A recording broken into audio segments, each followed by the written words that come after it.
we first need to have a head, which I've already drawn, and if you want to learn how to draw the head and its facial features, I have a video for that. I also added the neck and shoulders for this demonstration. The first thing to determine is the hairline, which is located on the forehead, and it indicates the roots of the hair closest to the face. If you draw 7 lines equally spaced down the head, the second line on top is our guideline for the hairline. There are many different lines you can draw for the hairline depending on the face shape, and you can see them all on screen. But for the demonstration, let's keep it simple with an oval face shape, therefore an arched hairline.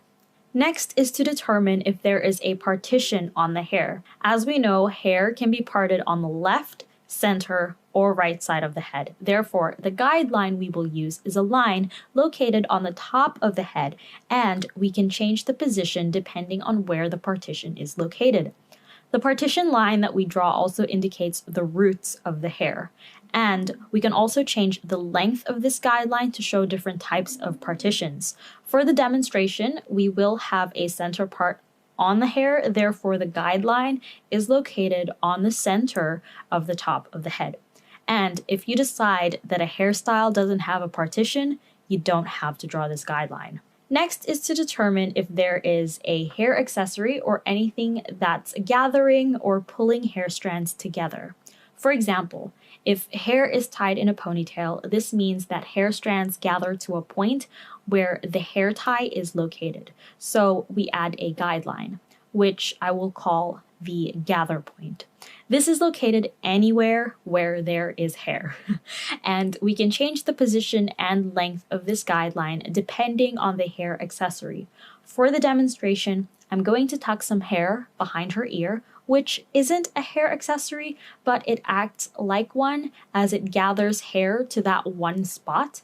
And because of this, the guideline I used is not a point, but instead a line that follows the top of the ear. And once again, if you decide that a hairstyle doesn't have any hair accessories, you don't have to draw this guideline. Now that we have the guidelines in place, let's draw the strands of the hair. And there are 2 curves that I like to use. The first one is the S curve, which I use to draw long hair strands. So that's what I'm predominantly using for the demonstration. Keeping in mind that hair grows from the hairline and the partition line, this is where we start to draw our S curves. It follows the shape of the top of the head and it falls down to the shoulders. And depending on the type of hair, we can change the degree of the S curve, and you can also make it irregular. So a subtle S can be used for a natural straight hair, and a strong S can be used for wavy hair. You can also repeat the number of S curves in that strand to create curly hair or kinky hair.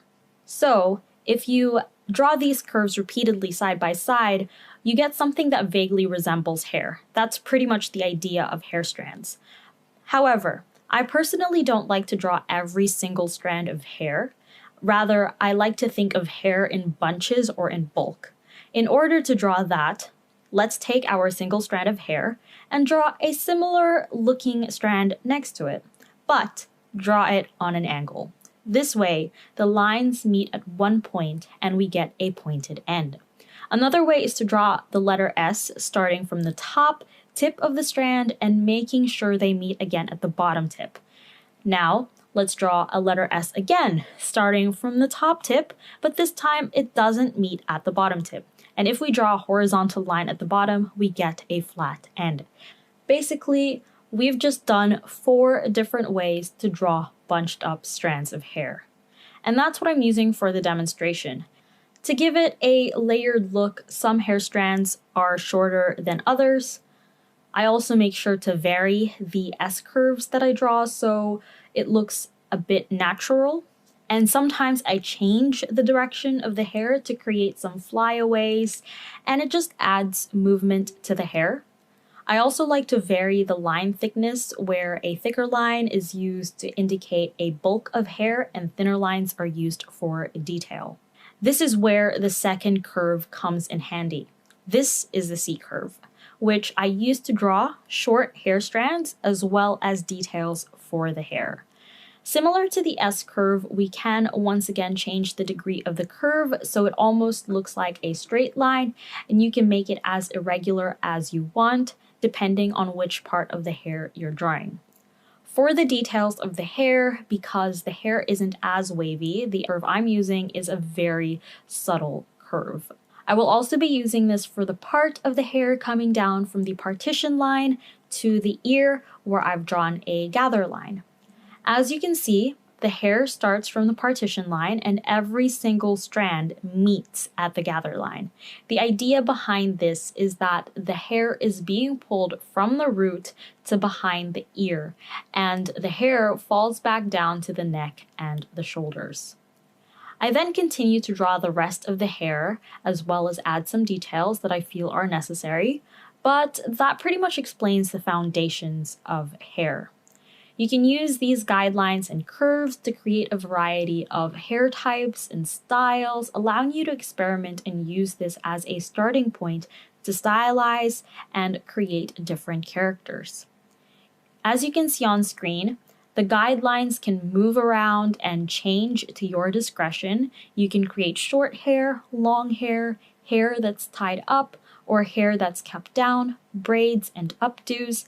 The basics are there. And now it's up to you on what you want to create with it. And as I mentioned before, I've included some resources from Skillshare down below, which I believe are really helpful when drawing hair. I really liked Hairstyles 101, Draw and Color Hair for Character Design by Maria Leah Malandrino. I think that would be a great follow-up video to this, as she talks about how to draw hair for different characters and personalities. This one isn't hair related, but I absolutely loved the animation classes by Libby Vanderplug and Manon Luart. I'm not sure if I'm saying their names correctly, but they both inspired me to improve my animation skills, which I've applied onto this video, and I hope that you guys appreciate the little animations I did to help aid my tutorial. I will link all of the classes down below, so I highly recommend that you check them out. A few final tips are to, of course, practice and don't be afraid to use reference photos. I think it'll be very helpful to see a reference image and identify where the hairline is, the partition line is, and if there are any gather points or gather lines on the hairstyle. I think this will help a great deal when it comes to tackling hair, which can be as simple or as complicated as you want it to be. And that is it for this video. I hope that you found it helpful. If you did, please give it a thumbs up, share, and let me know your thoughts on this tutorial. I would greatly appreciate your feedback and take it on board for my future tutorials. If you follow this tutorial, tag me on social media as well. I would love to see it. And don't forget to subscribe for more videos and push that notification button to know when I upload. Thank you so much for watching, and I hope to see you in my next one.